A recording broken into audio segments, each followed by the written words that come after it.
les voy a comentar que la unidad número 4 de la materia se divide en diferentes grupos, los diferentes temas, y van a presentar un trabajo práctico. Después pueden hacer o un Word o un PowerPoint y lo van a defender oral, ¿sí? Después les voy a subir la planificación, que ya la entregué, ya está corregida y no se las compartí antes por eso, pero hay que dividirse. Acá tengo los temas. Después ustedes pueden elegir los grupos. Si veo que hay mucho barullo, los elijo yo, pero son 9 grupos en total. O sea, 9 temas distintos. Somos 8, 9, 10, 11, 12, 13, 14, 15, 24.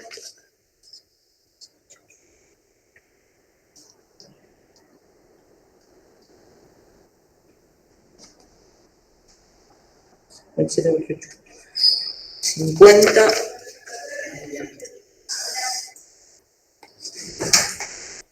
Somos 61, así que, bueno, más o menos, no sé cuántos por grupo, 7 por grupo. Después divídanse, si quieren pueden usar el mismo de las prácticas e ir sumando, o hacer el grupo 1 y el 2 y no dividirlo en A y en B, y hacemos los grupos así, si les parece. Tenemos unos grupos de la otra materia de 6, algunos de 7, así que capaz que quedaría justo también. Bueno, podemos usar esa misma, si les parece bien. Si quieren, para mañana me pueden presentar sus grupos y dividimos los temas. ¿Les parece? ¿O no? ¿Alguien iba a hablar? No, que está bueno por ahí ya los grupos que venimos trabajando. Porque es más práctico, ya conocen más o menos los horarios, sí, la manera de comunicarse. Nosotros somos 3. Pueden sumar otro grupo que sean de 3. En ética son 3. Porque hay gente que debe estar homologada, que esté cursando acá y ética no. Pero la última mañana cuando nos Dale. Bueno, si quieren lo que pueden hacer es que uno a cargo de cada grupo escriba en el Classroom, grupo y el nombre, y después vemos de acomodar los que quedan boyando. Y mañana dividimos los temas, ¿le parece? Perfecto. sí. Y bueno, listo. Entonces, mañana van escribiendo en Classroom cada uno el grupo que tiene, o sea, no van a escribir los 61, sino uno a cargo de cada grupo, ponen los nombres y hacemos la división, y después asignamos los temas mañana. Bueno, Cas, ahí te pongo el presente. Dale, gracias, Vir. Bueno, vamos a empezar. Vamos a corregir los casos integradores, así ya cerramos la unidad 1 y ya la tienen lista para el parcial. ¿Por qué hice tanto hincapié en la unidad 1? Porque es el pilar de la hemoterapia, la indicación de los hemocomponentes. Por eso hicimos tanto. ¿Bien?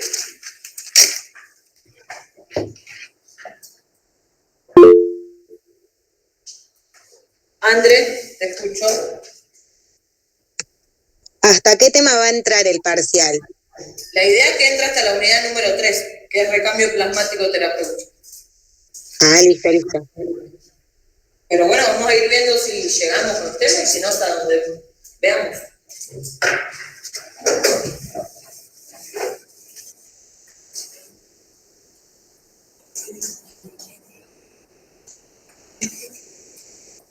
Vir, los integradores que diste, ¿en algún momento los podemos corregir o no? ¿Estamos por hacerlo? Ah, yo pensé que ibas a corregir los de pediatría. No, los casos integradores de la unidad 1. Ah. Total, la unidad 2 nos queda un montón por delante para corregir. Y los dos corregirlos hoy no tiene sentido porque es mucha información. Bueno, vamos con los casos integradores de la unidad 1.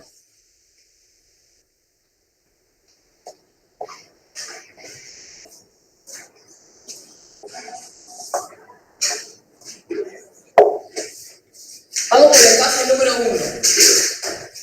El Y acordate de la foto, estate atento y frename si ves que estoy por borrar. Vale.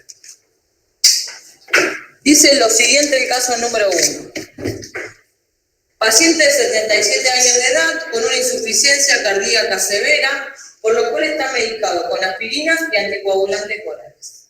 Ingresa con síntomas asociados a anemia como palidez, agitación, mareo y con una hemorragia digestiva alta durante los últimos 3 días previo al ingreso al hospital. Menciona haber levantado fiebre durante una transfusión de glóbulos rojos realizada en una internación previa. El grupo es seropositivo, tiene un panel selector positivo y le identificaron un anti-E chiquito y el hemograma del paciente arroja los siguientes resultados. Una hemoglobina 6,9 gramos por decilitro, un hematocrito del 21%, un TP de 32 segundos, un KPTT de 68, un recuento de plaquetas de 60.000 y el peso del paciente que es de 70 kilos. La pregunta número 1 dice qué hemocomponente deberían indicarse en este caso. En caso de ser más de uno, ¿cuál piensa que debería ser el orden para confundirlos? Hay un ítem ahí que dice que hay información relevante para tener en cuenta en la transfusión actual, como una reacción transfusional inmunológica tardía y otra aguda que tiene sus antecedentes. ¿Qué debemos tener en cuenta frente a este panorama? Y la pregunta número 2 de este caso, ¿por qué piensa que pueden estar alterados sus valores de coagulación? Justifique cada respuesta con cantidad de hemocomponentes, dosis, grupo, factor, lo mismo de siempre. ¿Vamos? Bien. Vamos primero a identificar los datos relevantes de este caso. Primero, el diagnóstico de nuestro paciente. Un cardiópata. Sí, una cardiopatía severa. Por lo cual, se le suma una medicación, va 2 en realidad.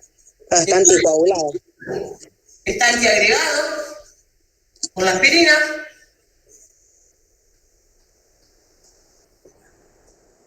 Y está anticoagulado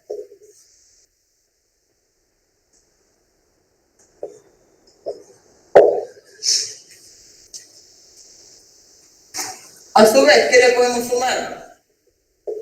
Sintomatología de anemia.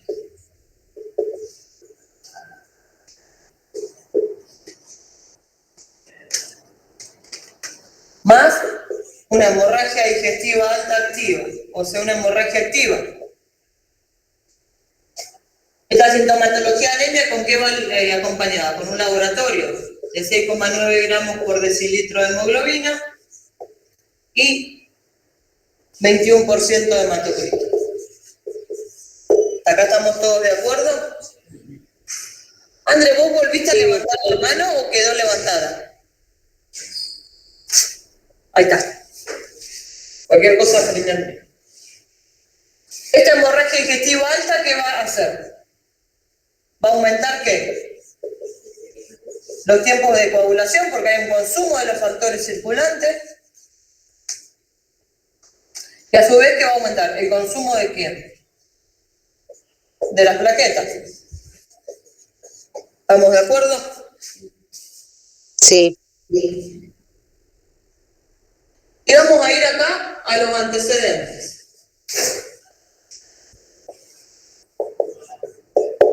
¿Qué tenemos? Una reacción febril y un anti-E chiquito.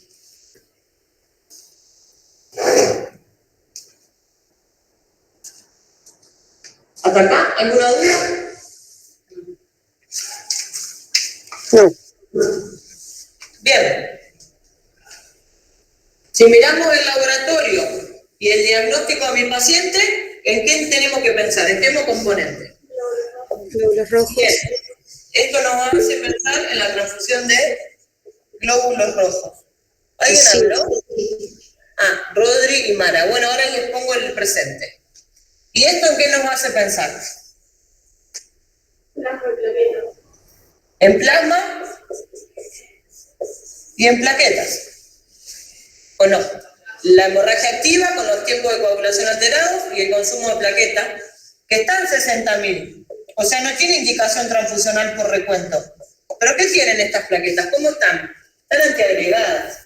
Entonces necesitamos darle una transfusión profiláctica de plaquetas por medicación.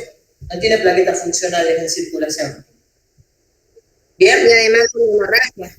Además de hemorragia y además de su medicación. Entonces, vamos a indicar glóbulos rojos para corregir anemia.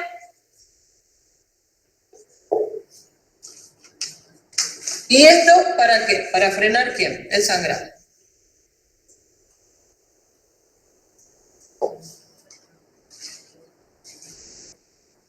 ¿Querés cumplir tu rol de fotógrafo?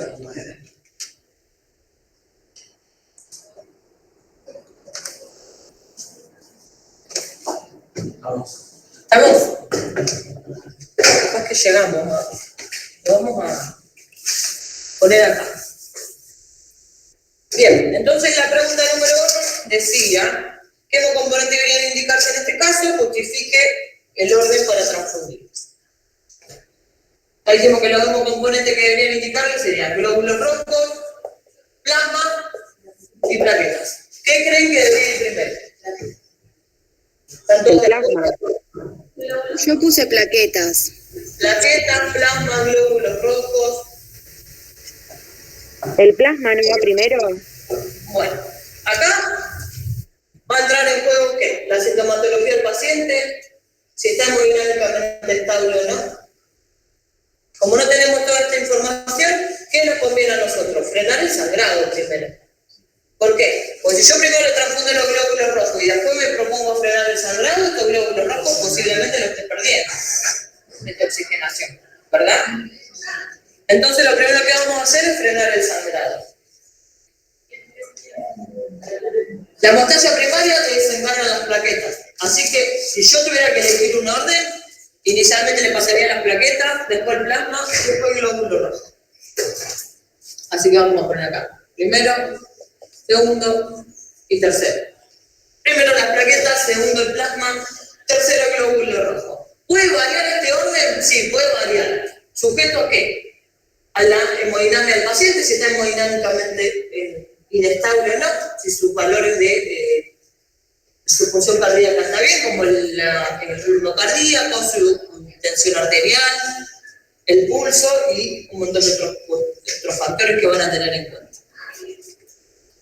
Si vamos a las plaquetas, va a ser un pool de plaquetas de 7 unidades. No recuerdo el grupo del paciente. Bueno, tenemos un paciente que es cero positivo, así que no vamos a tener problemas para armar el pool. Cualquier grupo y cualquier factor va a ser compatible, porque las personas de grupo cero conocen el anti-A y el anti-B. No vamos a generar una incompatibilidad. Entonces vamos a armar un pool de plaquetas de 7 unidades. ¿Cuánto vamos a tardar en pasarla? Entre 40 a 1 hora más o menos. ¿Sí? Profe, cada 10 kilos eran las plaquetas. Es una unidad cada 10 kilos del paciente.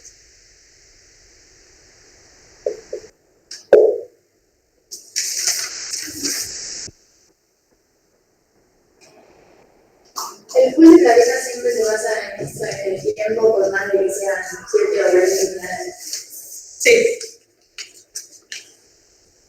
Sí. Más o menos en este tiempo. Porque es mucho menos densa que el glóbulo rojo. Es re difícil que gotee más lento, ya por la graduación del perfil. Bien. ¿Qué más? Plasma fresco congelado. De 3 a 4 unidades. Posiblemente le pidan 3 para no sobrecargarlo, porque está en un peso intermedio. Pero si le piden 4, posiblemente esté bien indicado.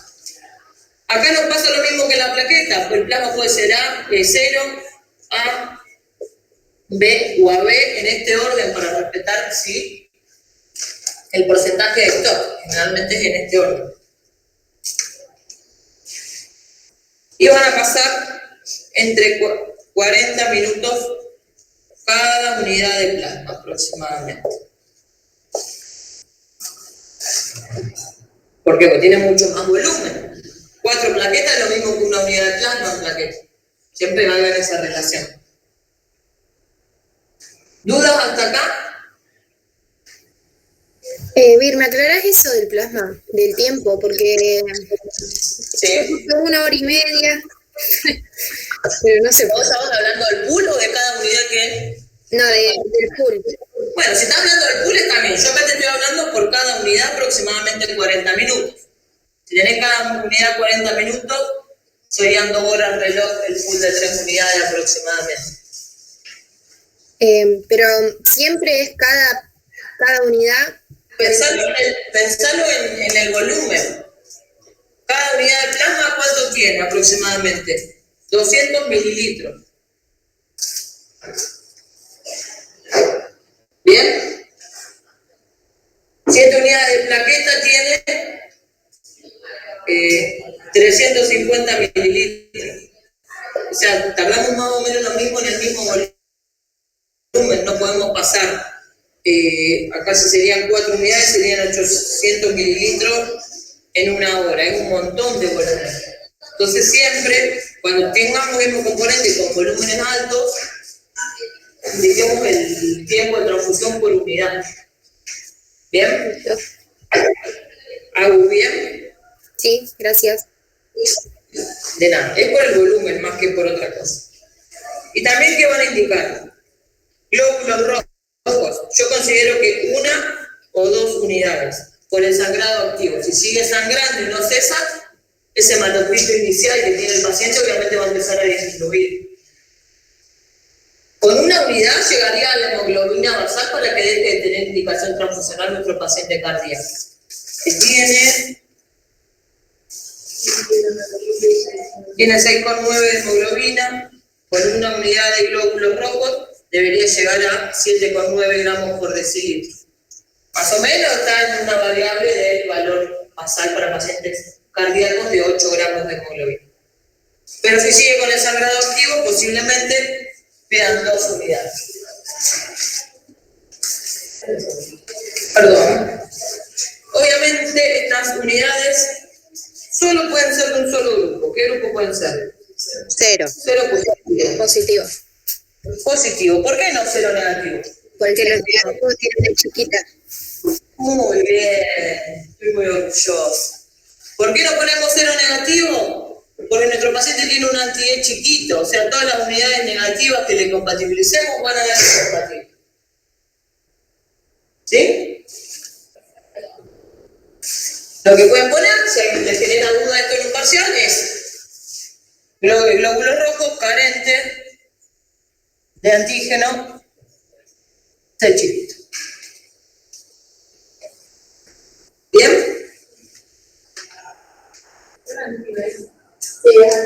Ay, perdón, antígeno E chiquito. ¿Dudas con esto? ¿Sari? Bien. Chicos, allá, del otro lado de las pantallas. Bien. Bueno, terminé de escribir y después nada. Bien, ahora sí tenemos que pasar a las consideraciones que deberíamos tener en cuenta frente a los antecedentes de nuestro paciente.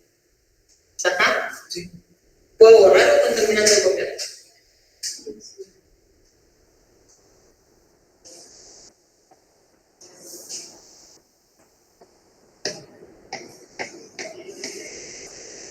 ¿Ya está?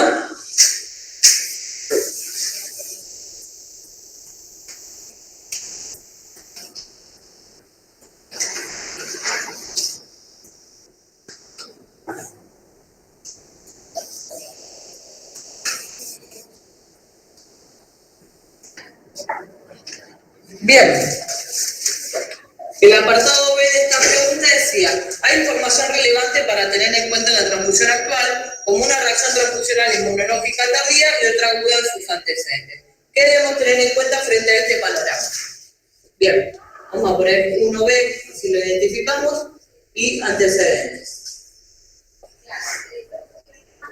¿Qué tenemos? Una reacción transfusional Glóbulos rojos. inmunológica tardía, ¿qué cuál es? La inmunización, la sensibilización. El anti-D chiquito que tiene. Profe, ¿podés repetir, por favor? Sí. En el apartado 1b habla de si hay que tener en cuenta ciertos antecedentes y que tiene una reacción transfusional inmunológica tardía, que ¿qué es? La inmunización o la sensibilización. Es una reacción transfusional.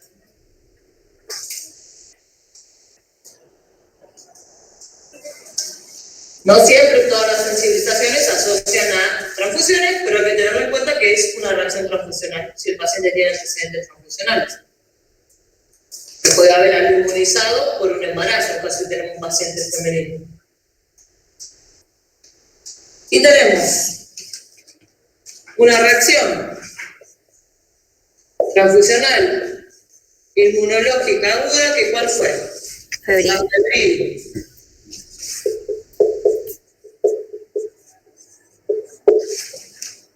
¿Bien?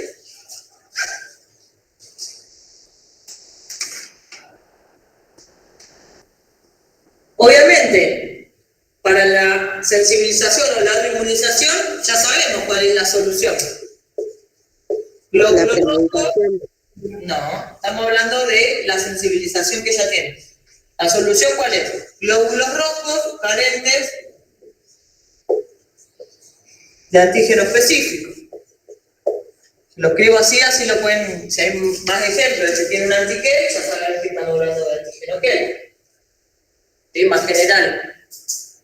Y para su reacción transfusional inmunológica, ¿cuál va a ser la solución? Leucorreducir.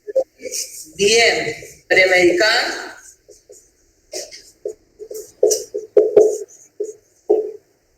Y leucorreducir. ¿Qué hemocomponente?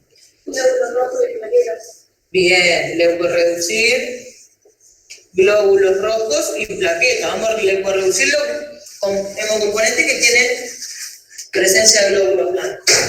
¿Y con qué premedicamos? Para la reacción febril con antipirético. Y generalmente suele ser paracetamol, dipirona o depende.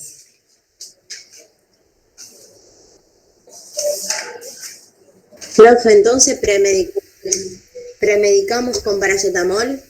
Sí, generalmente es con paracetamol.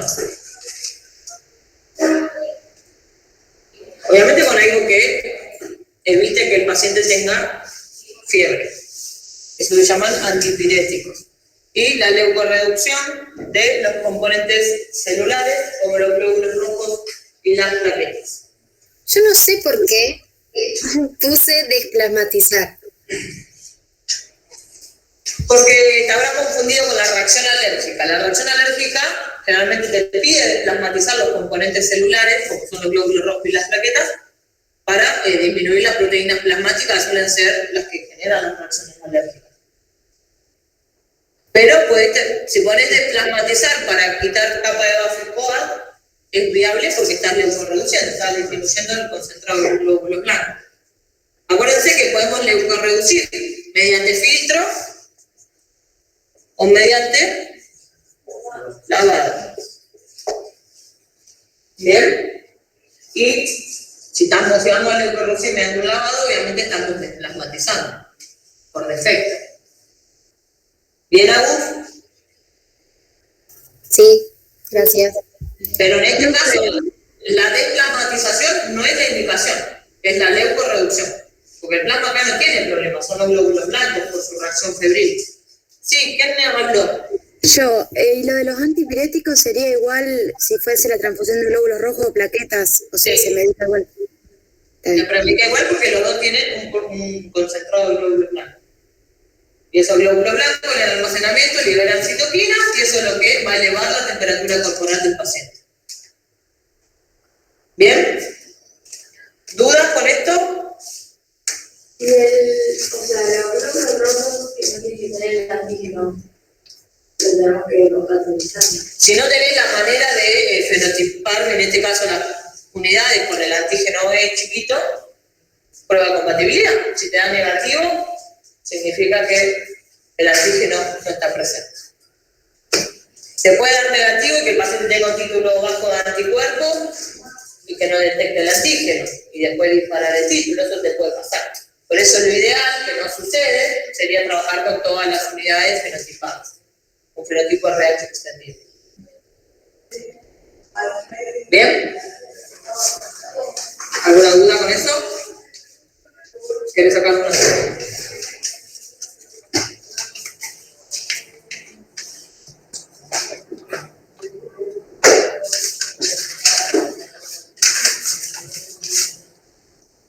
Bien, tenemos una pregunta B o 2 para este mismo caso que dice, ¿por qué piensa que pueden estar alterados los valores de coagulación? Bien, pueden estar alterados por el consumo de anticoagulantes y obviamente porque hay un consumo de los factores de la coagulación circulando que es con la hemorragia que está activa. Así que ahora vamos a escribir eso y ya vamos a terminar con el caso número 1, que era el más complejo de todos.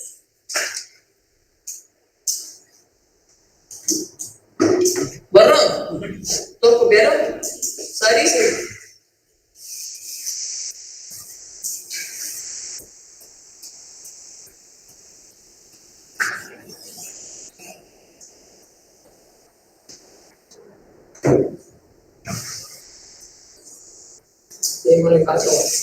Bien, entonces, los valores del laboratorio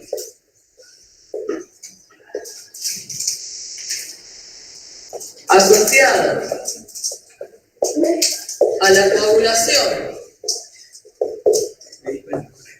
como el TP, el KPTT,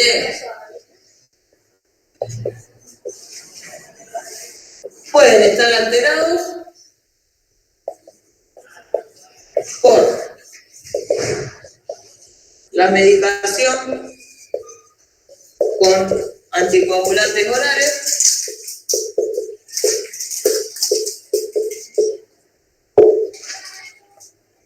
y por su sangrado activo que consume los factores en circulación.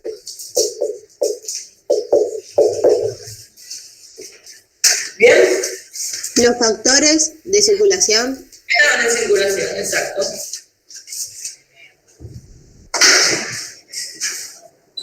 ¿Dudas con este caso? Profe, puede ser como que la dosis tiene que ser menor, te van a mandar anticoagulantes. Idealmente cuando son cuestiones que son así agudas, que no van a ser procedimientos invasivos programados y demás,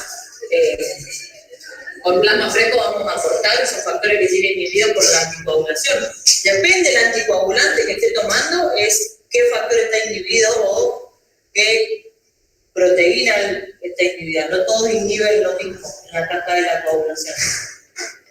Y no todos tardan lo mismo, desde la suspensión, la misma cantidad de tiempo en revertir la anticoagulación.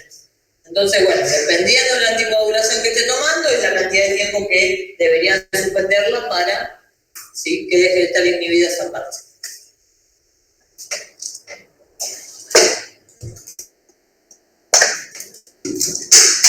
Generalmente las heparinas se suspenden 24 horas antes y pacientes anticoagulados a un procedimiento invasivo, por ejemplo. O los pacientes que toman mal la medicación también tienen los tiempos prolongados, o están sobre anticoagulados.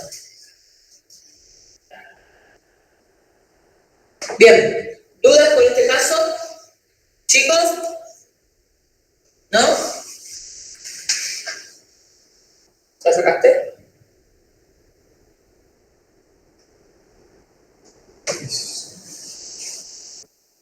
¿Listo? ¿Pasamos al caso 2? Sí. ¿Ninguna duda?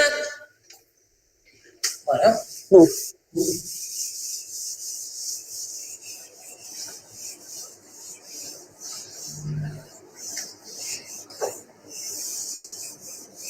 O este no era para la bueno. Caso número 2.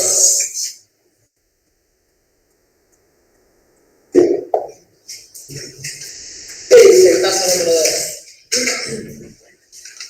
de 50 años de edad con diagnóstico de leucemia mieloide aguda, pesa 70 kilos y es de grupo B negativo. En un laboratorio de rutina muestra un descenso del recuento de plaquetas con un recuento de 15.000 por milímetro cúbico. A su vez, la médica solicitante de la transfusión refiere que tiene fiebre por una infección. Dentro de sus antecedentes transfusionales, refiere una reacción alérgica durante una transfusión de glóbulos rojos. Y las preguntas dicen, si está bien indicada la transfusión, qué debemos tener en cuenta dados sus antecedentes. La pregunta dice, ¿cómo armarías el pool de plaquetas? Y la pregunta número 3, ¿incluirías algún procedimiento especial? Bien, vamos a los datos relevantes de este caso.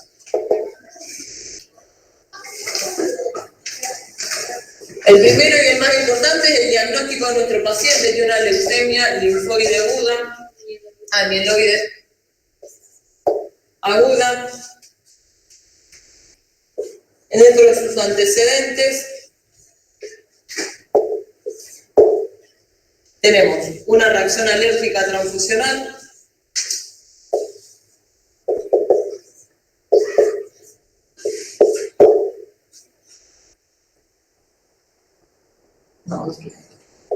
acá, el laboratorio que arroja un recuento de ¿qué? De 15.000 plaquetas por milímetros cúbicos.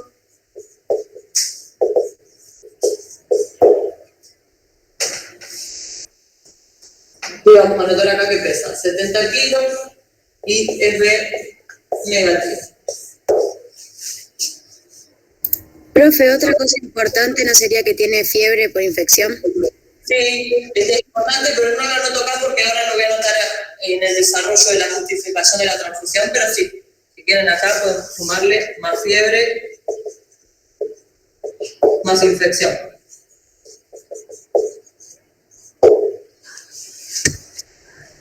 Bien, la pregunta número 1 dice, está bien indicada la transfusión y hay que justificar. Bien, obviamente la indicación transfusional está bien hecha. Está justificada porque Porque tiene un recuento bajo de plaquetas, tiene 15.000 plaquetas. bien. Pero lo primero que tenemos que tener en cuenta, aparte del, es que tenemos Que tiene una reacción. un estadio febril. ¿Esto qué hace? Aumenta el consumo. Una infección. Esto aumenta el consumo. Y aparte de toda esta clínica, se nos suma que el laboratorio de 15.000 plaquetas. Si nosotros nos ponemos a repasar las causas no inmunes de la refractariedad plaquetaria, este paciente cuenta con 2, fiebre e infección. Entonces acá vamos a poner que estas también son causas no inmunes de la refractariedad plaquetaria. ¿Esto qué quiere decir? Que posiblemente este paciente, después de la transfusión de plaquetas, no eleve la misma cantidad de plaquetas que un paciente que no está infectado y no está febril. Posiblemente tenga el mismo recuento después de la transfusión, pues se consumieron en la refractariedad plaquetaria. ¿Entendieron eso? No, Vir, ¿podés explicar de nuevo? Ahora ahí terminé. Ya sabemos que los pacientes con recuentos menores de 50.000 de plaquetas se empieza a evaluar la transfusión, que puede ser profiláctica o puede ser terapéutica. ¿De qué va a variar esto si el paciente tiene condiciones clínicas que justifiquen la transfusión de plaquetas al sumado al laboratorio en este caso, o procedimientos invasivos que le vayan a realizar?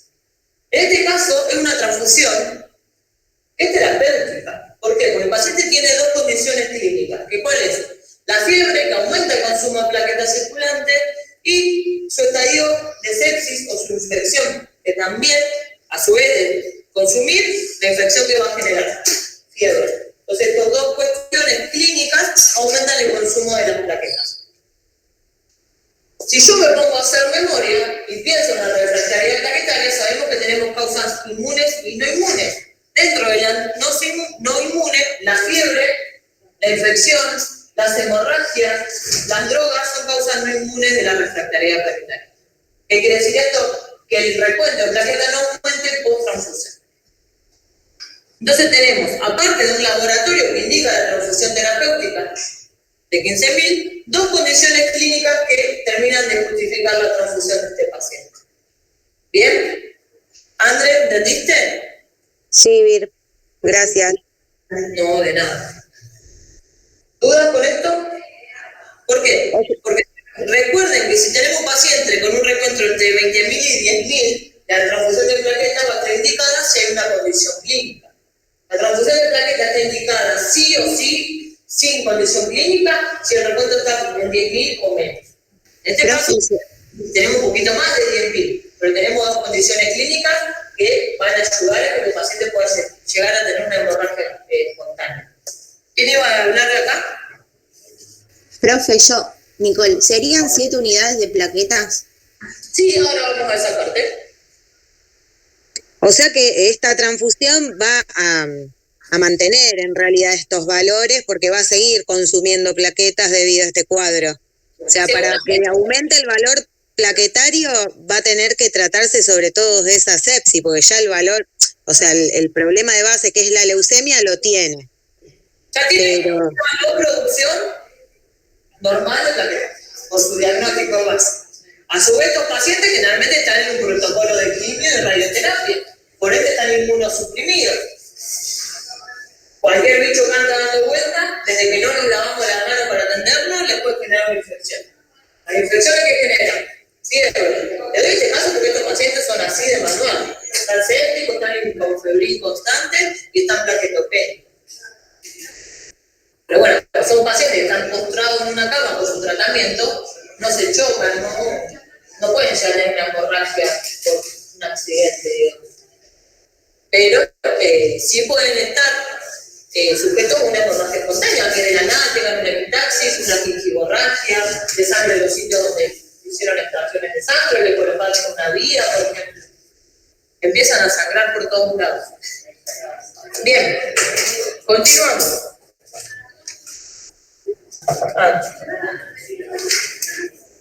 Dice la pregunta 1 que debemos tener en cuenta dados sus antecedentes. Después nos vamos a armar el público, que es la pregunta número 2.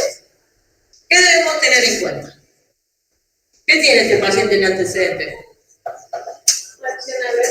Una reacción alérgica. O sea que va a haber que premedicar y leucorreducir. Y irradiar porque puede ser un posible trasplante de médula en algún momento. Sí, eso lo vamos a ver en la pregunta 3, pero sí, debemos tener en cuenta que tiene una reacción transfusional, inmunológica, aguda. Yo les pongo todo el nombre para que ustedes empiecen a familiarizarse cuándo son agudas, cuándo no y por qué. ¿Qué vamos a hacer frente a esta reacción inmunológica aguda que fue una reacción alérgica? Siempre va a tener indicada una premedicación. Siempre que hablamos de reacciones alérgicas, estamos hablando de antihistamínicos.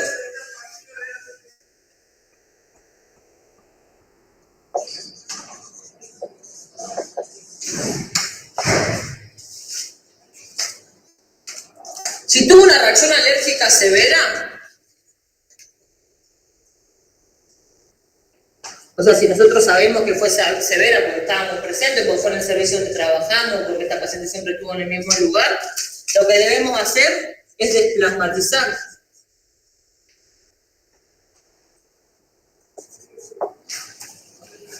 Las plaquetas o los glóbulos rojos. Los pongo acá. Glóbulos rojos o plaquetas. Obviamente que el plasma no lo vamos a poder desplasmatizar. Pero si mi paciente tuvo una reacción alérgica severa, como una anafilaxia, aparte de los antihistamínicos, se va a premedicar. Acá, lo voy a sumar acá por un minuto. Un corticoide.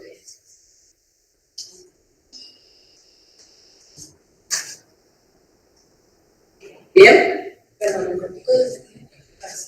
Si ella tuvo una reacción alérgica leve, que tuvo un rash y quedó ahí, la van a premedicar con un antihistamínico y ya está.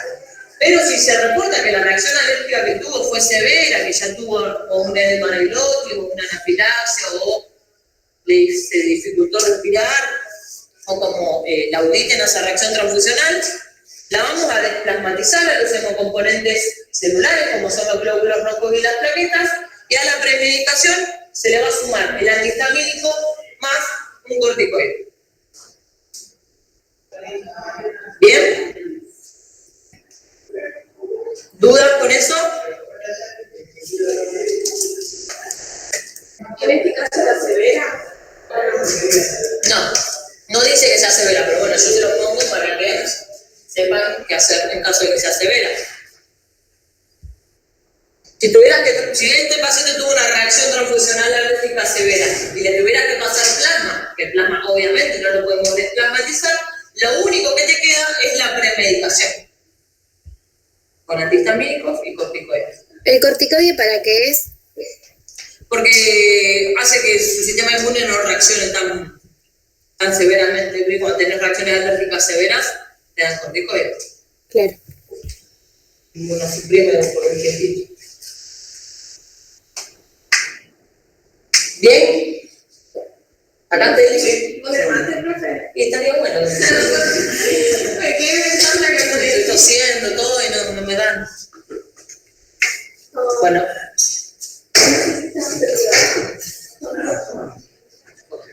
es amado. El mate es amado. Bueno, ahí continuamos. Vamos a la pregunta número 2 de este mismo caso. Sacaste la foto, ¿verdad? Sí, dame.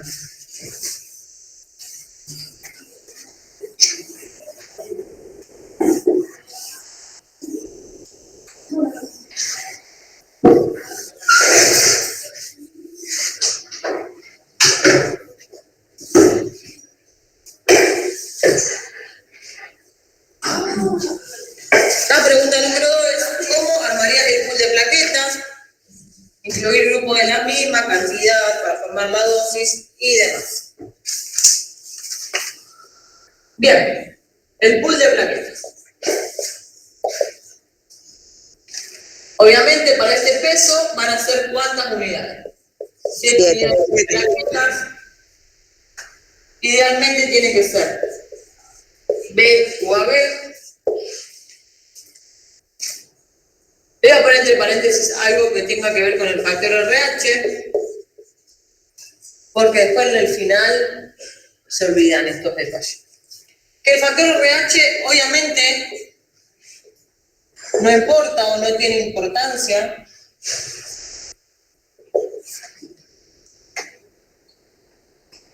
¿Por qué? Porque los antígenos RH, ¿dónde están?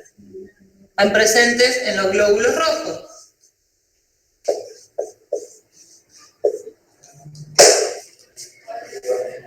Pero esto no va a tener importancia siempre y cuando las técnicas de separación de hemocomponentes sean las adecuadas, no estén contaminadas.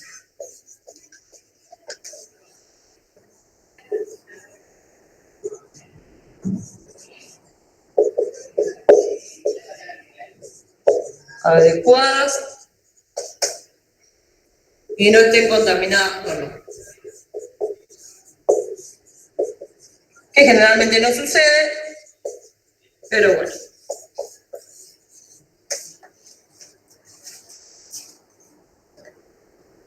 Obviamente, si no llegamos a las 7 unidades con plaquetas B o AB, ¿qué vamos a hacer? Vamos a armar el pool con el stock disponible y ¿qué vamos a hacer? Desplasmatizar.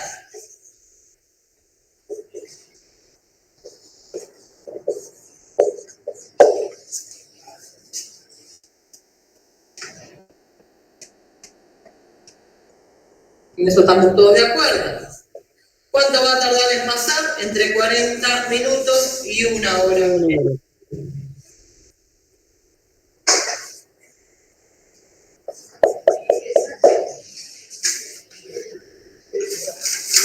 Y la pregunta número 3, que tiene que ver con esto, es si incluiría algún procedimiento especial en el pool. Y obviamente todas estas plaquetas deberían estar irradiadas para evitar que la enfermedad interrumpa su huésped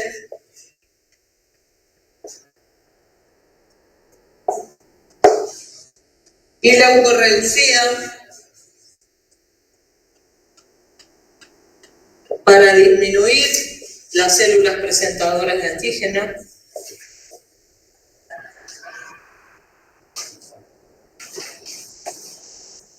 Y así que vamos a disminuir la inmunización. ¿A qué sistema? HLA. Y con eso vamos a disminuir la posibilidad de refractariedad plaquetaria por una causa inmune que es la inmunización HLA.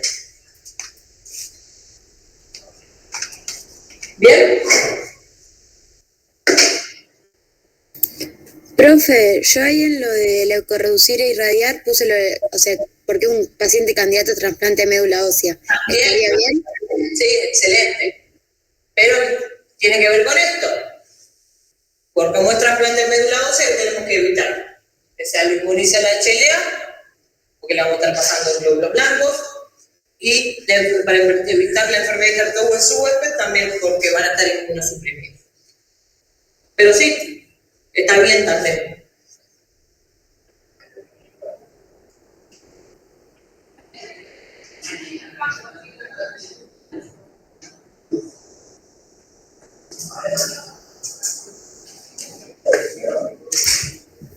Mir,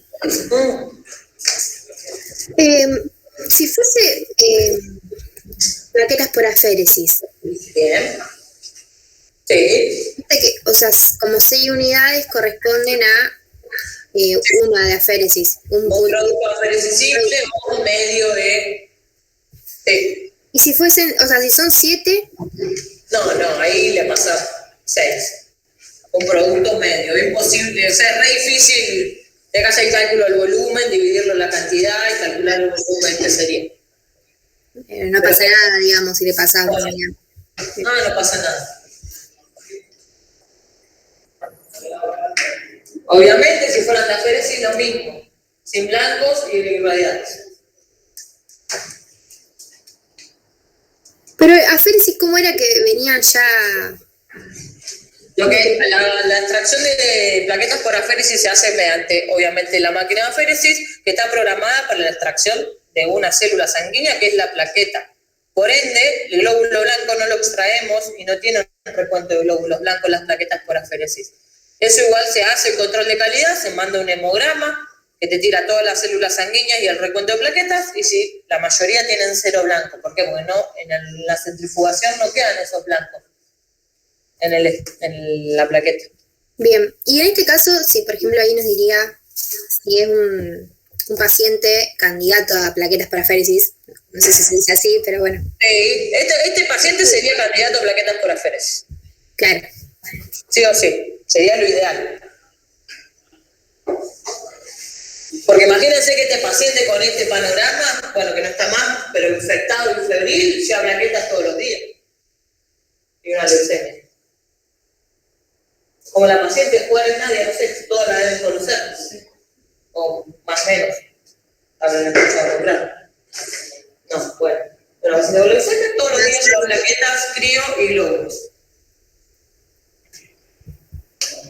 Bien, ¿borramos? Ahí voy.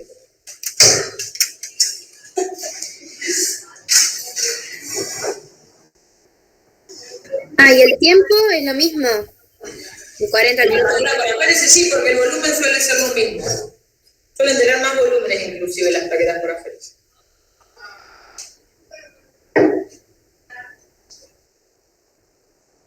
Bueno, continuamos con el caso número 3. ¿Le gustaron los casos o le fueron complicados? Está bueno. Bueno, las ecuaciones son así, son bien mucho.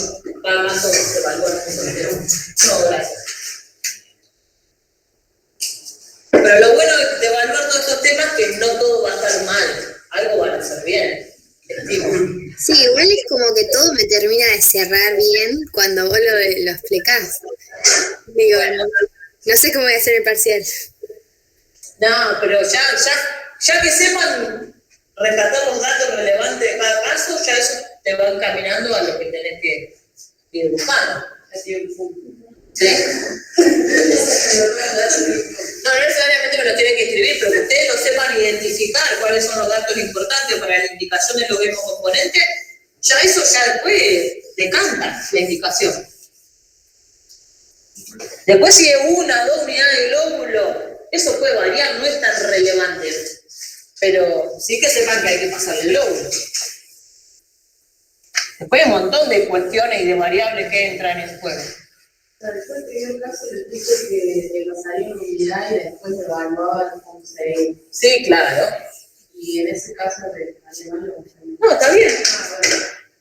bueno. Aparte yo, o en las nuevas guías, yo no, pero las nuevas guías dicen eso, pasar una unidad de glóbulos rojos, constatar si disminuye la sintomatología anemia, un laboratorio y evaluar la segunda. No pasar 2, porque capaz que con una el paciente ya revierte la sintomatología. Lo estamos poniendo una nueva transfusión solamente por un laboratorio. Vamos al caso número 3. ¿Qué terapia? Bastante cortito. Caso número 3 dice, tenemos una paciente femenina, 40 años de edad, con 47 kilos. Dentro de los antecedentes tiene 2 embarazos y una transfusión de glóbulos rojos en el último por una anemia postparto. Se toma una muestra de sangre y se realizan los estudios inmunomatológicos arrojando los siguientes resultados. Tenemos una paciente de grupo A, RHD negativo, con un anti-CD negativo, por ende su fenotipo es C chica, chica, y tiene un panel selector positivo y se identifica bien un anti-C grande. Obviamente se puede asociar esta sensibilización ¿a qué? Al embarazo o alguna transfusión.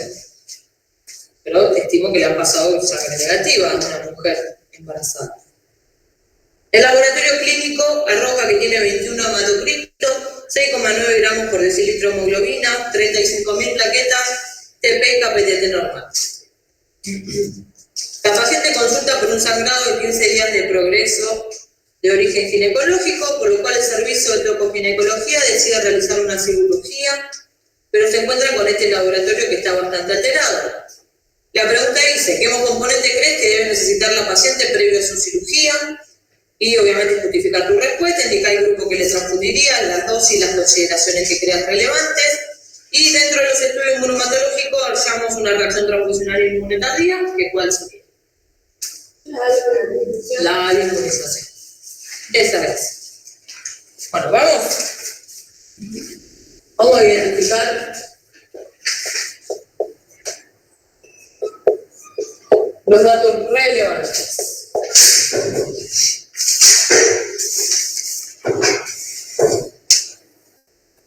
¿Qué tenemos? Un sangrado activo.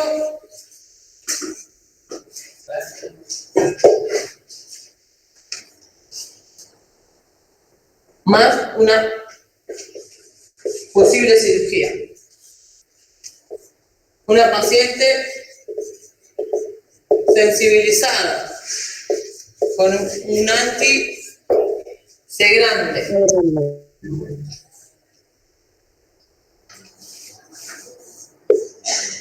Tenemos 2 gestas y una transfusión de glóbulos rojos. Y vamos al laboratorio. ¿Qué tenemos? 21 de hematocrito, 6,9 gramos por decilitro de hemoglobina y 35.000 plaquetas. ¿Estamos todos de acuerdo hasta acá? La pregunta dice, ¿qué hemocomponente cree que debería solicitar la paciente previo a la cirugía? No para la cirugía.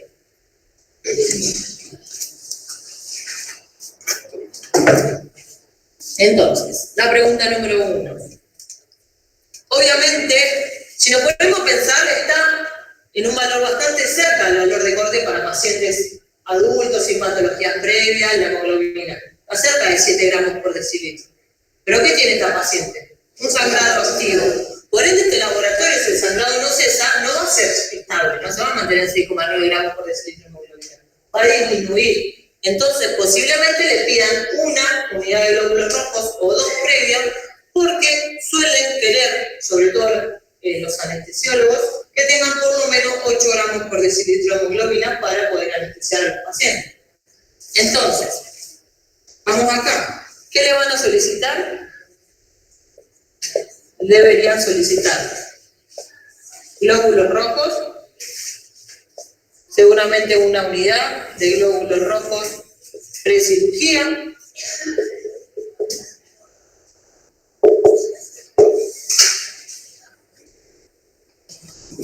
y obviamente le van a pedir seguramente glóbulos rojos que tengamos de reserva para la cirugía.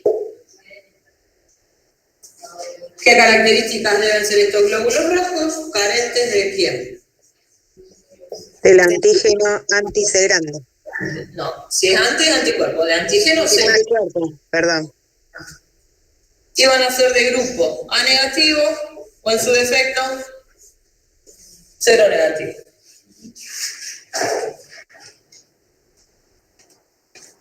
¿Y qué más le deberían pedir? Plaquetas. ¿Va a ser una transfusión terapéutica o profiláctica? Va a ser una transfusión profiláctica, muy bien, porque es para evitar que siga sangrando la cestía. Porque no tiene un recuento, tiene 35.000, un recuento que indique sí o sí la transfusión de plaquetas. Sino vamos a hacer una transfusión profiláctica para su cirugía, para su procedimiento invasivo. Porque, o sea, en el caso de que no transfundimos plaquetas, con una cirugía que lleva más riesgo de hemorragia y todo, bajaría mucho el recuento. Por este valor de laboratorio ni siquiera le ponen una vía periférica, te digo, en el quirófano. Claro. Imposible que la empiecen a instrumentar. Tiene 35.000 plaquetas, por donde abren empieza a sangrar. ¿Eso no te transfirió primero las plaquetas? Sí, no pregunté el orden, pero podría pasarle primero las plaquetas.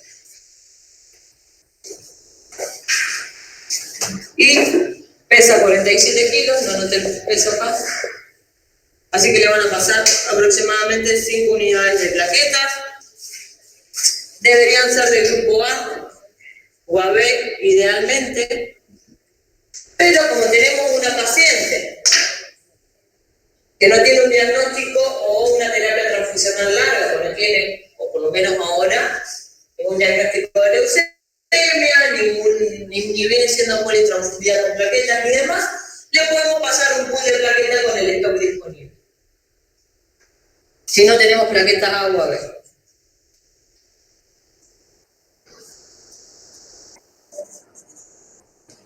¿Tiene plasmatizar? La idea sería desplasmatizarla para que tenga mayor sobrevida, pero en este contexto, una paciente que ingresa por guardia y va a subir la cirugía, le llevan al stock disponible. Si tenemos tiempo,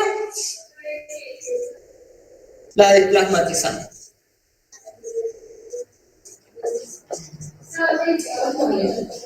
Sí, me ahorran el 5.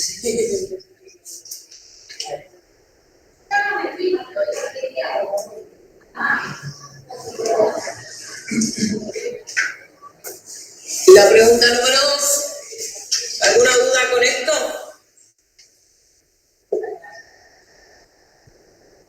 No.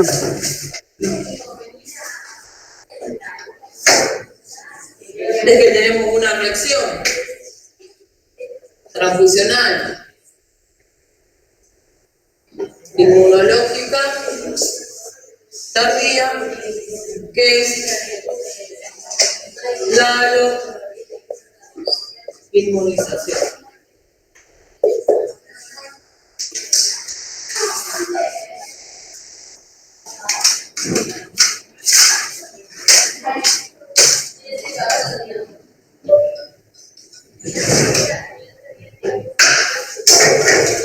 ¿Ves? Voy.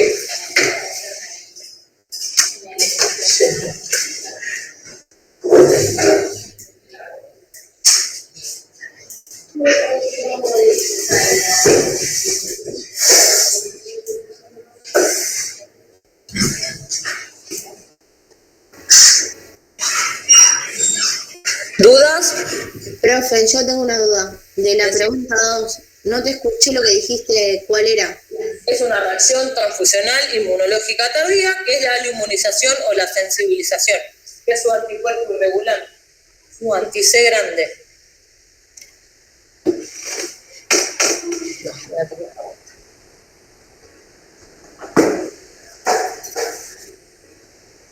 Estaría bueno que sí, ¿verdad? Bien.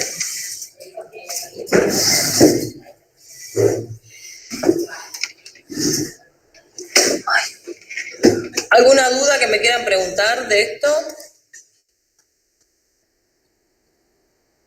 Voy a ir abriendo el drive. Porque ahora sí tenemos que estar en la unidad número 2.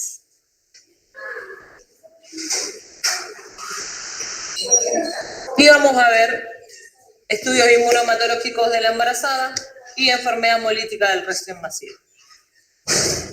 En el parcial entran las unidades. Sí, vamos a llegar a dar todas las unidades. La unidad 4 es la más larga, pero es la que vemos de hemovigilancia, control de calidad, bioseguridad, como cuestiones normales, que si te sentás a leerlas, las puedes razonar, digamos.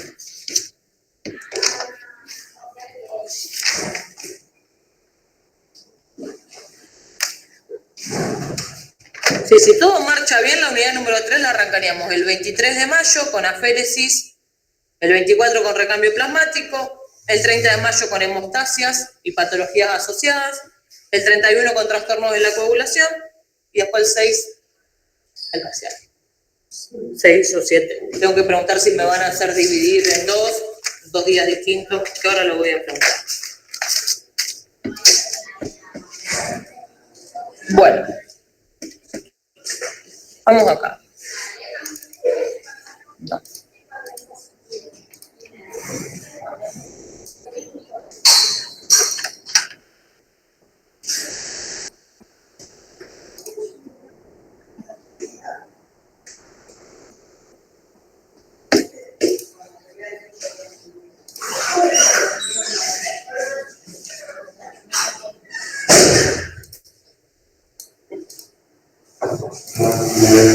Bien. ¿Ven bien? Ah, no, no estoy compartiendo.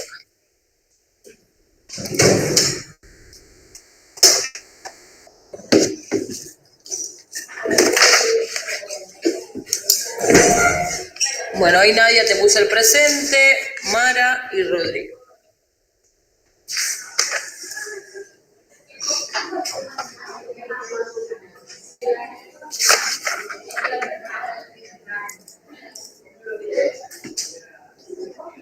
¿Nadie más se conectó? Hasta Rodri llegué. Bueno. ¿Qué vamos a ver hoy? Vamos a ver la famosa titulación y los estudios inmunohematológicos de la embarazada.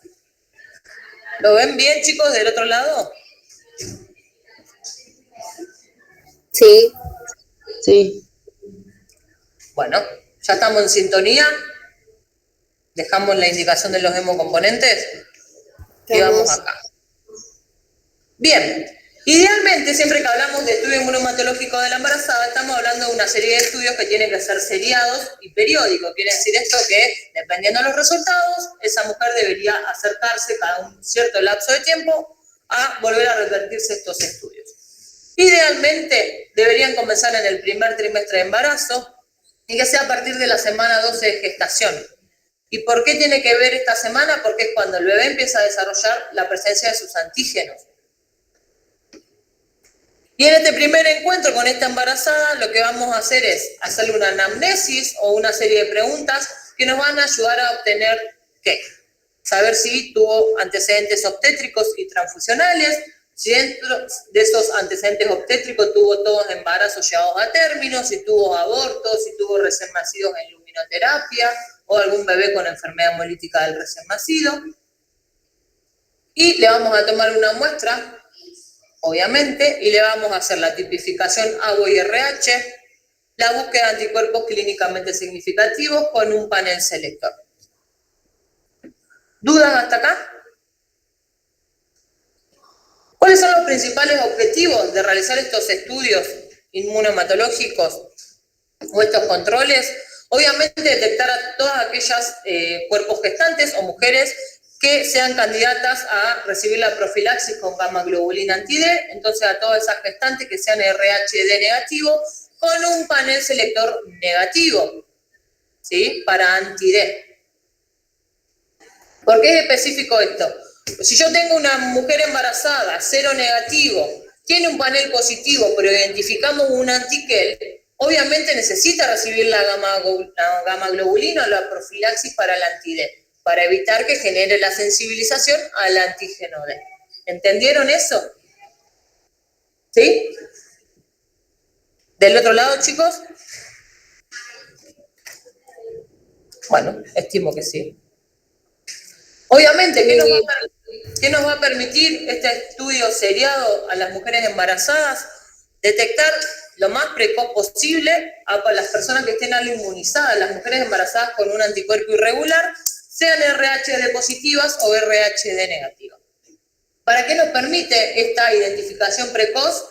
Primero, para estar preparados para posibles urgencias obstétricas que tenga esta mujer, puede tener hemorragias durante el embarazo y requiera transfusiones de sangre, ya saber los antecedentes y los anticuerpos que puede llegar a tener, y para, obviamente, el control obstétrico de ese bebé que puede estar siendo afectado por esta aloinmunización de esta mujer embarazada.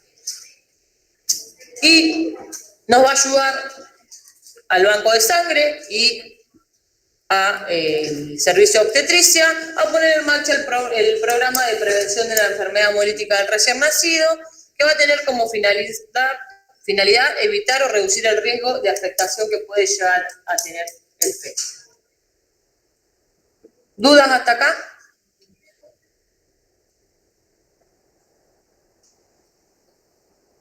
Bien, hablamos de anticuerpos clínicamente significativos. ¿Qué son los anticuerpos clínicamente significativos? Son aquellos que tienen la característica de poder generar una enfermedad hemolítica fetonatal o del recién nacido y una reacción hemolítica posttransfusional, que generalmente son de clase IgG. Los más frecuentes para la enfermedad hemolítica del recién nacido, obviamente el anti-D, el antiquel, el anti-C grande, anti-C chiquito y el anti-DAFIA. ¿Dudas hasta acá?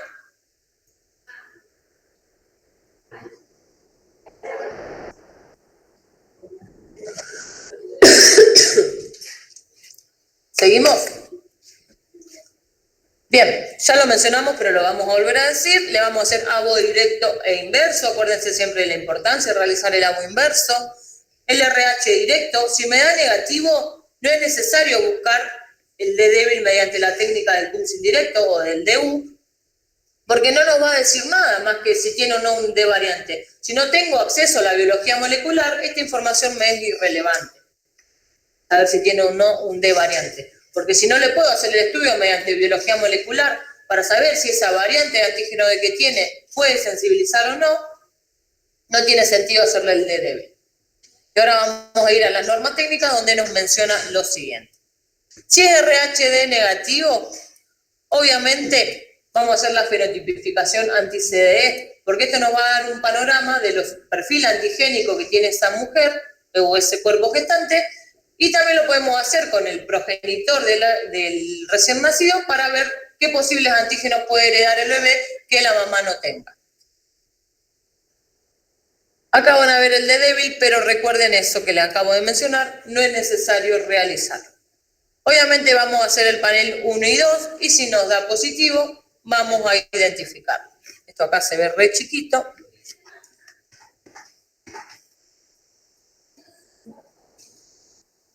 Pero, voy a escribir mejor. Se ve chiquito. ¿Cómo vamos a hacer entonces este control seriado para esta mujer embarazada? No, definitivamente no era para mí.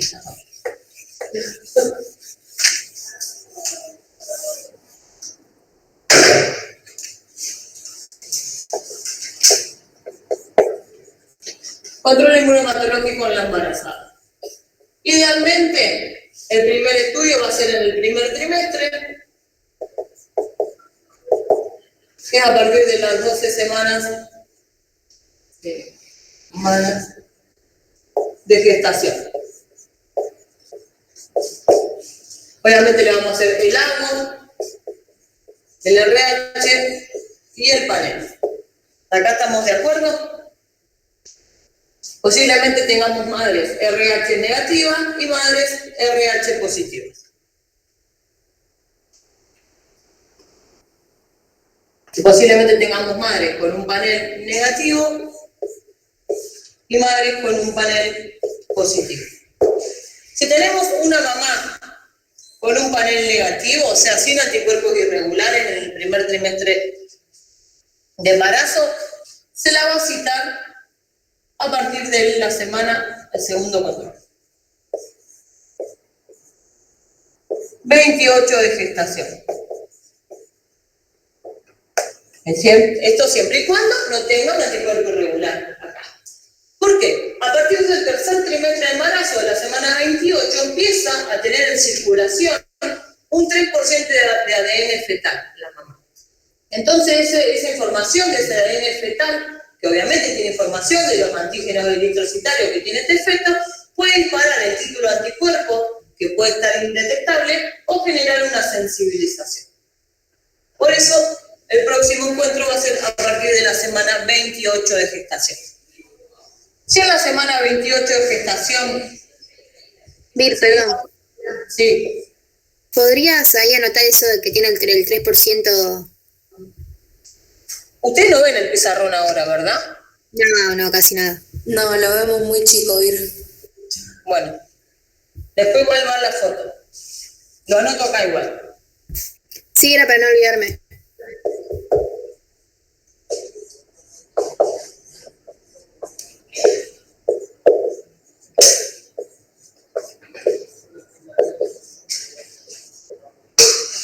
Bien.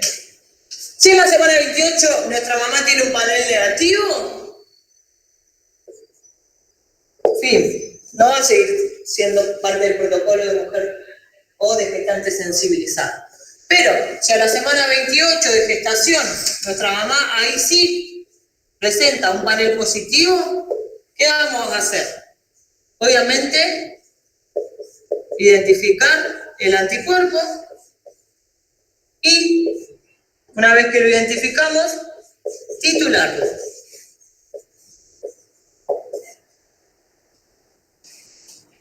¿Hasta acá estamos?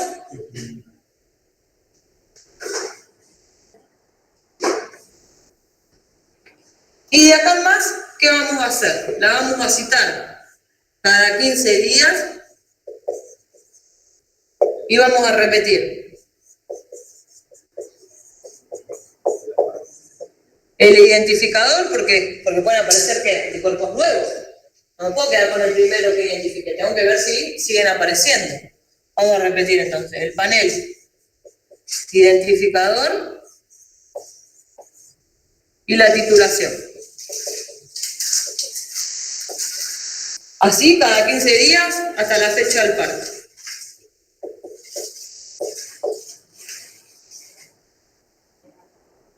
¿En qué puede variar esto? Sí, la concentración de anticuerpos, estos corchetes significa concentración, aumenta de forma considerable. ¿Qué significa? ¿Cómo va a ser? Si por ejemplo acá lo titulé en la semana 28 y tiene, por ejemplo, un anti-K con un título de 4, perfecto. Aceptamos los 15 días, vuelve y sigue teniendo ese título estable, la sigo estudiando cada 15 días. Pero si a los 15 días vuelve y ese título en vez de ser en 4 pasó a tener, 32, ¿qué significa? Que ese título, esa concentración de anticuerpos está aumentando. ¿Por qué? Porque hay contacto con el antígeno. Entonces, ¿cuándo va a variar esta cada 15 días? si la concentración de anticuerpos aumenta de forma considerable. Aumenta en 2 o más diluciones. El título. ¿Bien? ¿Me siguen hasta acá? ¿O se perdieron? No. Si esto sucede, se va a estudiar una vez por semana. Hasta la fecha del parto. ¿Sí? ¿Por qué? Porque significa que hay exposición al antígeno para el cual la mujer embarazada tiene el anticuerpo.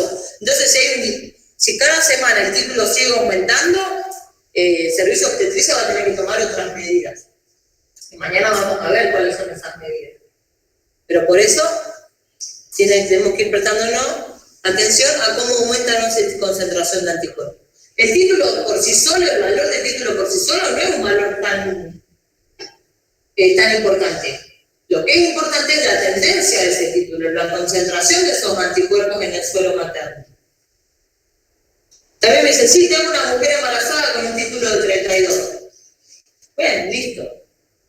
Eso no es una información importante. ¿Qué es importante? Si ese título de 32, a los 15 días pasó a ser un título de 128, si a los otros 15 días pasó a ser en 256 y así sucesivamente. El aumento de la concentración de anticuerpos significa que ese sistema inmune está en contacto con el antígeno. ¿Qué quiere decir? Que el bebé porta el antígeno para el cual la mamá tiene el anticuerpo. Pero si tiene poco, no significa que está en contacto el sistema inmune. Si tiene pocos, y depende qué es poco. El valor solo del título de anticuerpo no es información relevante, sino la tendencia de esa concentración de anticuerpos es lo que a nosotros nos va a importar.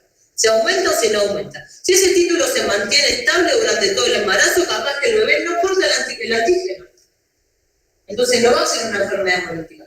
Pero si esa concentración de anticuerpo aumenta, significa que posiblemente esa mamá está en contacto con el antígeno. Es como cuando te pones una vacuna. ¿Por qué te pones el refuerzo? Porque la concentración de los anticuerpos empieza a disminuir. Por ejemplo, la hepatitis B. Te pones uno, al mes la otra, a los 6 meses la otra. Es para que esos anticuerpos pasivos que generamos no desciendan. Acá pasa lo mismo. Con lo que el antígeno va a aportar el bebé. Sí. ¿Cuántos eran los números de diluciones que tenía que aumentar? Ahora vamos a ver la titulación. Ahora vamos a ver la técnica. Pero tiene que aumentar de dos diluciones o más, como mínimo, para que esa tendencia de título sea significativa. Bueno, gracias. De nada. ¿Dudas con esto? Bueno. Y vamos acá ahora. Esto siempre y cuando nos dé negativo en el primer encuentro y nos dé positivo en el segundo. Pero, ¿te sacaste? No le importa. Lo dejamos ahí y seguimos acá. Pero si yo cito a esta mujer en la semana 12 de gestación ya me presenta un panel positivo, ¿qué voy a hacer? Obviamente, identificarlo y titularlo. ¿Bien? Ahora, ¿qué vamos a hacer? Hasta la semana 28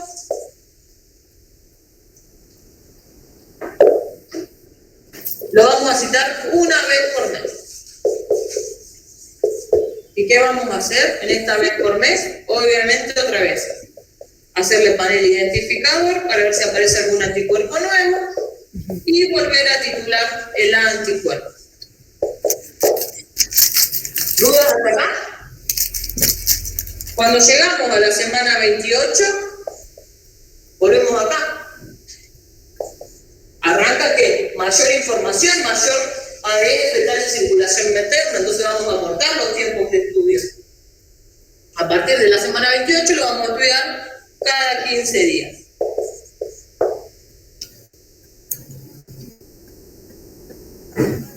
Y acá, si el título aumenta a partir de la semana 28, 2 o más diluciones, una vez por semana. ¿Bien? ¿Dudas con esto?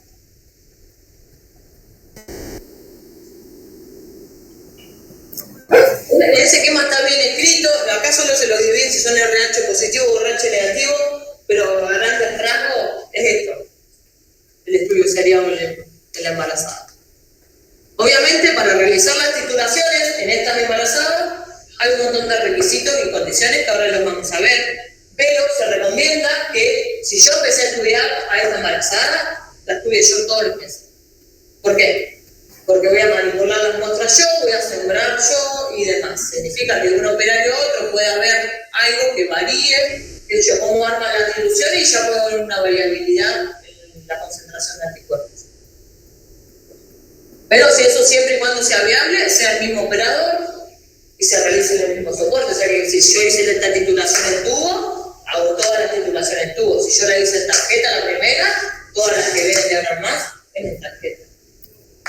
¿Bien? ¿Dudas?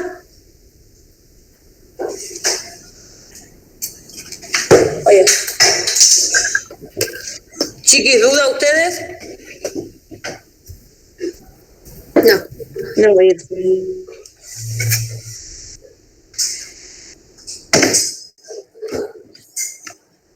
Bien.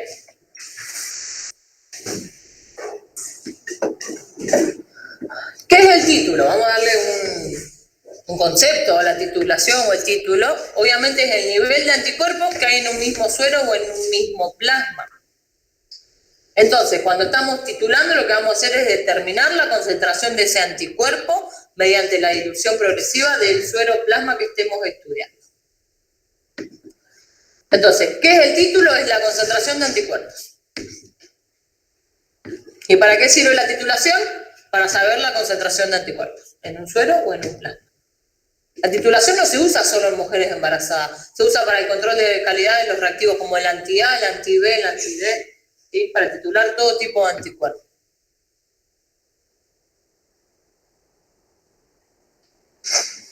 Bien, si hablamos de la titulación, estamos hablando de un método que es semi-cuantitativo. ¿Por qué? Porque está sujeto a un montón de variantes que pueden acarrear errores, como las variables técnicas, que es cómo pipeteamos, la temperatura, el tiempo, la velocidad de la centrifugación. Todas esas variables pueden afectar a los resultados. Entonces, para que eso no suceda, tiene que haber un control o debe unificarse los criterios de manera cuidadosa para lograr la mayor uniformidad posible en las titulaciones que hagamos en el servicio que trabajemos. Bien, obviamente el título de un anticuerpo se determina mediante las pruebas en series de sobrediluciones dobles del suero a estudiar, 1 en 4, 1 en 8, 1 en 16, 1 en 32, 1 en 64 y así sucesivamente. Con el glóbulo rojo seleccionado, que obviamente el glóbulo rojo que vamos a utilizar como reactivo tiene que tener la presencia del antígeno para el cual estoy estudiando el anticuerpo. Bien. ¿Cuándo podemos utilizar la titulación entonces? Obviamente para estimar la actividad de anticuerpos en mujeres embarazadas. ¿Y esto que va a ayudar? A contribuir a la toma de decisiones en el servicio de obstetricia y llevar adelante o no los procedimientos invasivos para ese bebé. Definir la especificidad de ciertos autoanticuerpos, no en caso de las mujeres embarazadas, sino en otras cuestiones. Caracterizar los anticuerpos con títulos altos y baja avidez. La avidez es el tiempo que tarda en reaccionar, generalmente son las IgG. Y bueno, acá habla de utilizar reactivos sulfídricos sobre el comportamiento de los anticuerpos, que para saber si está involucrado un IgG o un IgM, esto no lo hacen en un banco de sangre, sino en un laboratorio de inmunomatología, pero también se los menciono que es parte de la... Sí, es un título de anticuerpo. Bien. Vamos a hablar de la titulación entonces en la detección temprana de la enfermedad hemolítica del recién nacido y durante la gestación o durante el embarazo se realiza para identificar las mujeres con niveles significativos de anticuerpos que podrían ocasionar enfermedad hemolítica del recién nacido o feto-natal, establecer un valor basal, o sea, desde el primer trimestre hasta el último. Bien. ¿Cuándo vamos a hacer la titulación? Siempre y cuando tengamos un anticuerpo que sea clínicamente significativo, que eso lo vamos a ver con el panel identificador, la especificidad de ese anticuerpo. Y obviamente los resultados de estos estudios que son no invasivos van a determinar si ese embarazo va a ser o no sometido a ciertos procedimientos invasivos como una amniocentesis. Obviamente el ultrasonido Doppler o la ecografía Doppler es un procedimiento no invasivo que ayuda a medir el flujo de la arteria cerebral media y nos va a dar un parámetro si nuestro feto está o no anémico. Eso mañana lo vamos a ver con más detención. Toman líquido amniótico y ahí hacen esto. Pero para eso necesitas, obviamente, generar una punción. Bien, vamos a ir a la técnica en sí. Lo otro es más de lo mismo. La muestra, vamos a tener, en este caso, el suero de la madre que estemos estudiando. Los reactivos necesitamos solución fisiológica o salina, suspensión de los glóbulos rojos que contengan el antígeno problema del 3 al 5%. Obviamente, la primera titulación la vamos a hacer solo con la muestra, pero cuando hagamos una segunda titulación, lo ideal es que se congele el suero que estamos estudiando y se tiren las dos titulaciones en paralelo, para ver el comportamiento del anticuerpo. Y preparar las diluciones con una pipeta en cada una o un tips en caso de usar pipeta que no sea la Pasteur, sino electrónica, para evitar arrastrar suero en cada dilución. Y acá vamos a ver las diluciones y yo se los voy a explicar. El pizarrón, esperen que se me cayó el fibrón.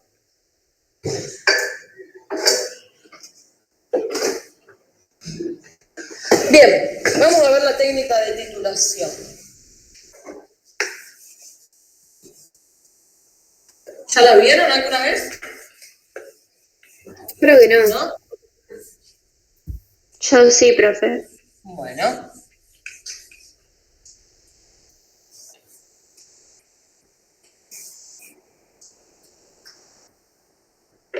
Obviamente, vamos a poner acá que la titulación sirve para saber la concentración de anticuerpos en un suero o plasma y va a variar los pasos si tenemos un anticuerpo que sea IgM o IgG. En el caso de concentración. En el caso de las mujeres embarazadas, generalmente vamos a tener IgG, son las que son clínicamente significativas. Vamos a necesitar una serie de grupos. Y vamos a ir rotulando.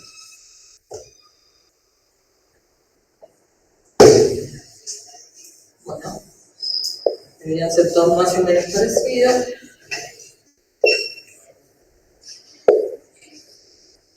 Y vamos a ir rotulándolos.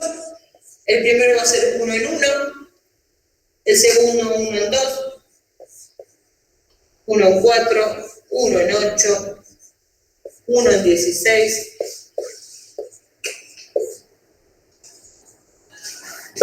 1 en 128, y así sucesivamente. La manera de sacar es multiplicar el último número por 2.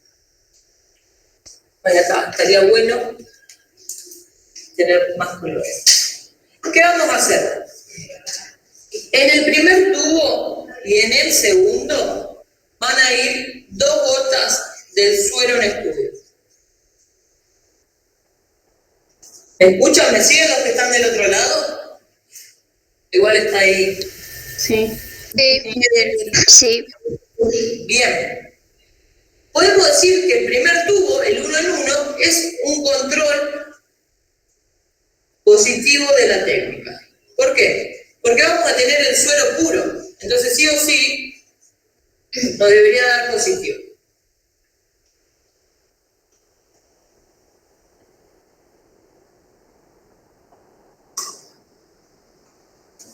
¿Por qué? Porque el suero enfrentado a los antígenos, nada más, no va a estar diluido. Por eso 1 en 1.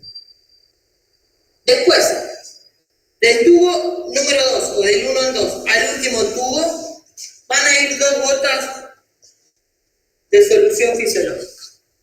Entonces acá que vamos a tener en todo 2 gotas de solución fisiológica y en el 1 el 2 y acá vamos a tener 2 gotas de suero. ¿Me siguen? ¿Sí? Voy a hacerlo más bajito así que entro. Mira acá.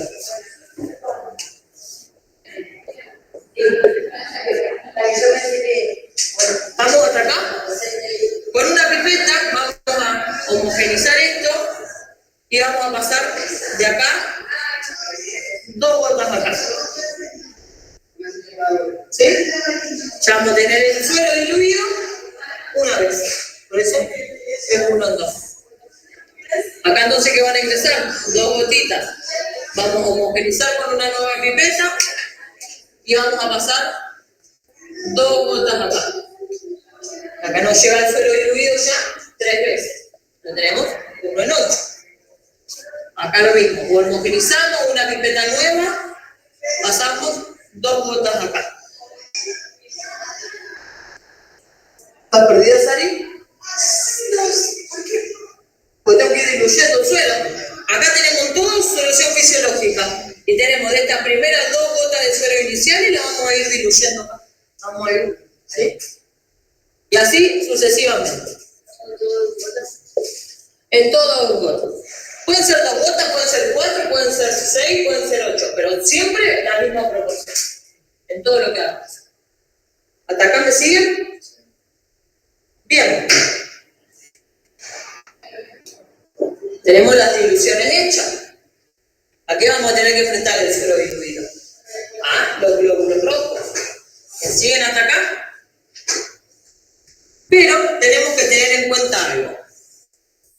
Este último tubo, el último que ustedes tengan, no lo vamos a enfrentar a los glóbulos rojos. Se guarda, lo vamos a guardar. ¿Por qué? Porque si a mí me da positivo este tubo, yo tengo que continuar diluyendo. Entonces, si yo lo enfrento a los glóbulos rojos, pues tengo que hacer todas las diluciones de cero.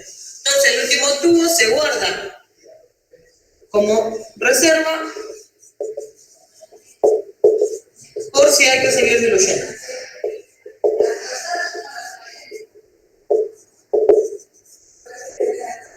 ¿Bien? ¿Dudas hasta acá?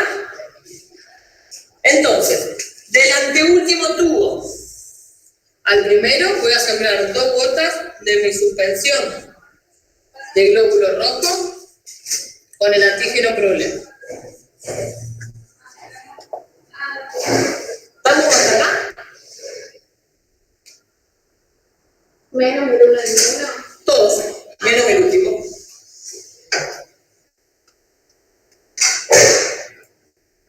O sea, ponemos 2 gotas de todos y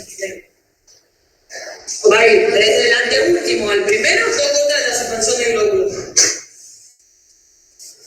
¿Dudas hasta acá? Bien. Y acá viene. Si tenemos una IgG, obviamente no podemos centrifugar y leer. ¿Por qué? Porque las IgG a temperatura ambiente, bien, gracias, no vamos a encontrar una reacción positiva. Entonces, si tenemos una IgG, el título va a ser en punto. El título que a mí me importa va a ser en punto. Bien, tenemos todo sembrado. ¿Qué vamos a hacer?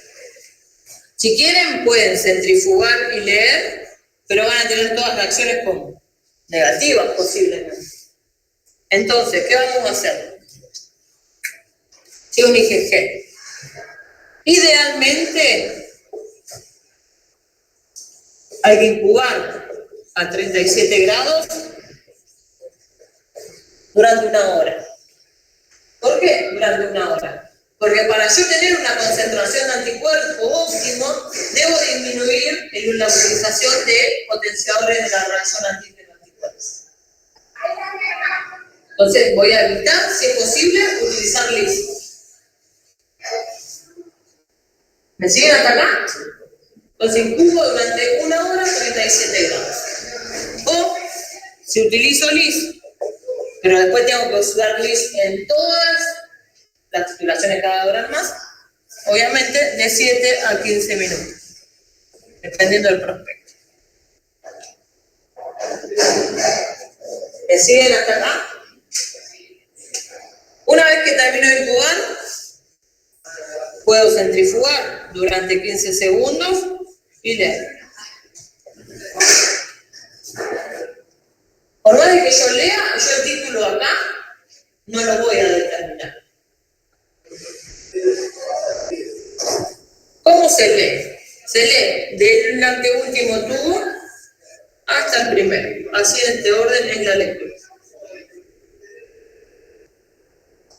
Para los que están acá online, yo ya hice esto en una hoja, después se la subo al Classroom. Así la entienden mejor. ¿Qué hay que hacer entre el medio y el punto? 3 lavados. Acá también. Así, toda esta cantidad de tubos. 3 lavados de 1 minuto cada uno a 3.500 revoluciones. ¿Bien? Y una vez que terminamos los 3 lavados, vamos a agregar en todos los tubos, menos en el último, 2 gotas de cubo. Centrifugamos 15 segundos, esto como si tuviéramos en M1. Y leemos. Siempre recuerden que la lectura es del tubo más diluido hacia el primero. ¿Dudas con esto? ¿No? Si fuera un IgM, si estoy rotulando una entidad, siembro todo esto, centrifugo 15 segundos y ya tengo el título. No tengo que quitar fase como estoy haciendo un IgM. Pero como siempre vamos a estar titulando IgM embarazada, sí o sí el título lo voy a tener en fase de luz. No me sirve el título en otra fase. ¿Y en qué caso tendría que ser? Bueno, ahora vamos a ir ahí. Bien. El título de un suero. ¿Querés sacar una foto así? Me gustaría tener como uno que va hacia acá ahora sí. Sí.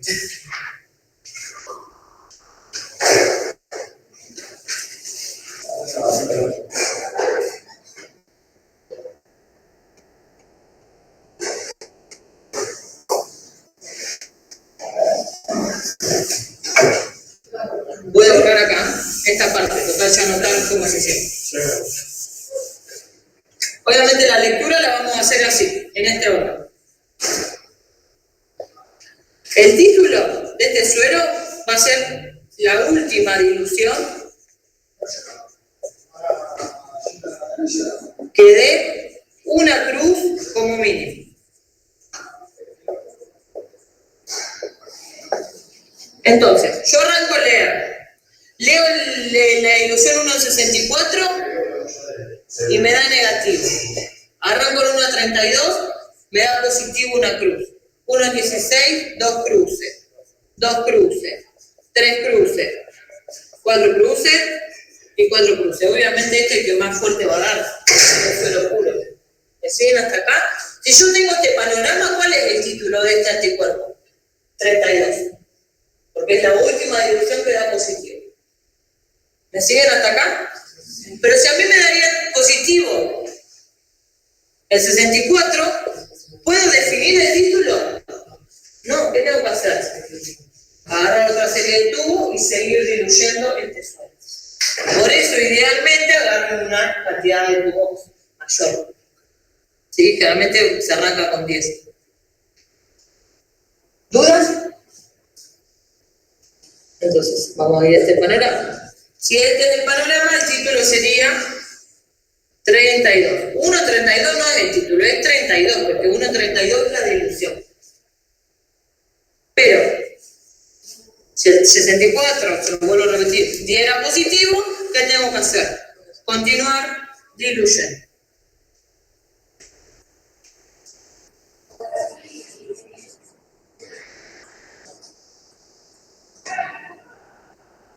¿Dudas? ¿Qué es el título igual? En la última dilución que dé como mínimo una cruz de intensidad. ¿Por qué? Si a mí acá me da, por ejemplo, más menos, yo esto no lo puedo definir como el título. Tengo que ir al que está anterior y me dé por lo menos una cruz de intensidad. Así es la manera de estandarizar la lectura, porque para mí, capaz que para mí es más menos, para vos es negativo. Entonces, una cruz ya es un parámetro más uniforme de lectura. Miren mis manos. ¿Dudas de este lado? A mí me quedó una del principio. Decime. En el segundo tubo sería. En el segundo tubo ya se agregaban las 2 gotas de sustitución fisiológica. A partir del segundo. Ah, bien. El primer tubo solo. Quiero ver si tengo la hoja acá. Solo queda si.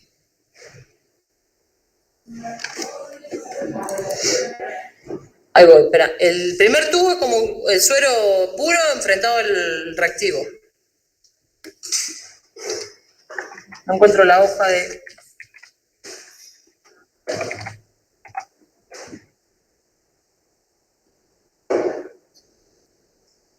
No.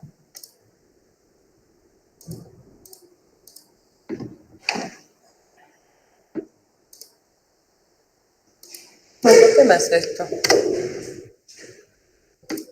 Bueno, ya después se la subo porque no la encuentro.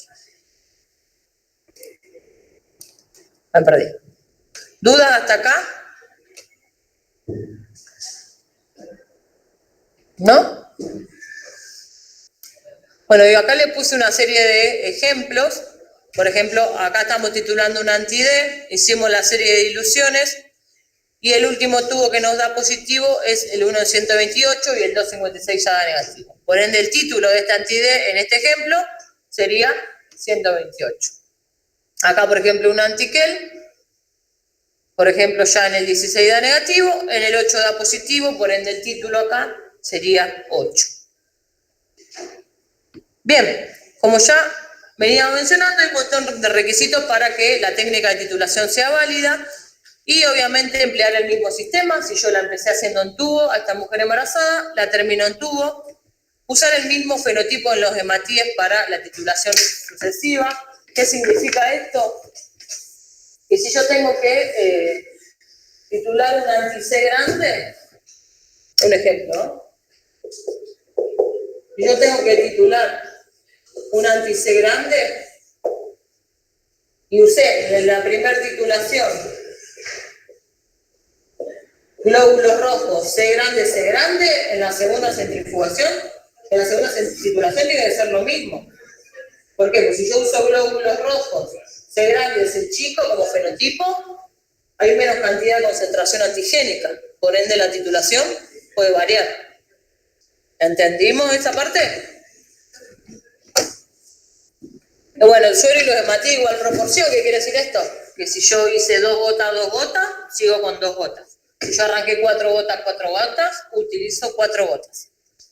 De ser posible, esto ya se los mencioné, que lo realice la misma técnica o mismo técnico. Y en lo posible trabajar en paralelo con la muestra anterior si la reservamos congelada al suero. Y porque ya sabemos el título que va a tener. Y esto siempre y cuando tengamos un título que sea 16 o más de ese primer muestra. ¿Dudas con esto? Chicos, ¿dudas con esto? No, después me voy a poner a leerlo otra vez. Pues. Bueno. A ver, ahí se los voy a hacer. ¿Qué? ¿Por qué se reservaba el último tubo? Porque si te da positivo, si vos enfrentaste todos los tubos que diluiste al glóbulo rojo y la última dilución te da positivo, tenés que arrancar de cero a volver a diluir. Entonces, si vos reservás el último y ya el anteúltimo te da positivo, ya a partir de eso seguís haciendo las diluciones hasta tener una reacción negativa. Ah, listo, gracias. Hay alguien con genial. Bien. Ninguna duda, entonces. Voy a ver si puedo volver a encontrar. Ahí le subo el power.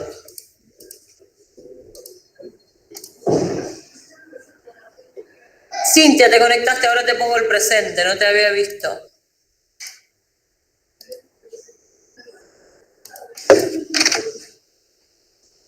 ¿Por qué no me encuentro esto? Bueno. Bien, ¿alguna duda? Nos vemos mañana. Mañana con la enfermedad hemolítica. Me pica la garganta.